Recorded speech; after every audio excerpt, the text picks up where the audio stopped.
mu karere ka Nyamagabe uko byagenze ku rupfu rwa Gasongo. Amakuru ava mu karere ka Nyamagabe agaragaza ko umugabo uzwi ku izina rya Gasongo yapfuye nyuma yo gukubitwa n'abanyerondo. Ibintu byabaye ku mugoroba wo kuwa gatanu. Inkuru ya mbere ivuga ko Gasongo yari asanzwe ategera abagenzi imodoka, aho ku mugoroba w'uwo munsi yashyamiranye n'abandi bapfa abagenzi. Mu gukomeza guterana amagambo n'imirwano, nibwo abanyerondo bahageze bagamije kubakiza, ariko aho kumutandukanya n'abandi baramukubita bikabije kugeza ashizemo umwuka. Gusa ari n'andi makuru atangwa n'inzego z'ibanze avuga indi shusho y'ibyabaye. Ayo makuru agaragaza yuko ku itariki 26/26 ahagana saa 5 z'ijoro, Gasongo yari yateje umutekano muke mu kabari bitewe n'ubusinzi, bituma abari batabaza abanyerondo batatu ngo bamufate. Ngabo abanyerondo bagerageje kumufata ariko arabasagarira arabarwanya, nibwo bamukubise cyane bikaza kurangira apfuye.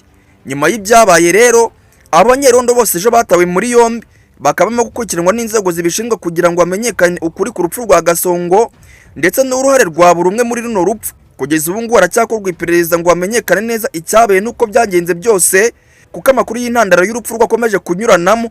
Amakuru twafashe nuko Gasongo amushyinguye ku munsi wo ku cyumweru nimugoroba, mu gihe kugeza ubu ngo abanyerondo babadanange bagikomeje kubakurikirana. Ngaye ngukorera mbabwirane mujye mwitwararika nyamuna. Nge ndacyari Obi, nayo ngini Obi Time News mu karere ka Nyamagabe.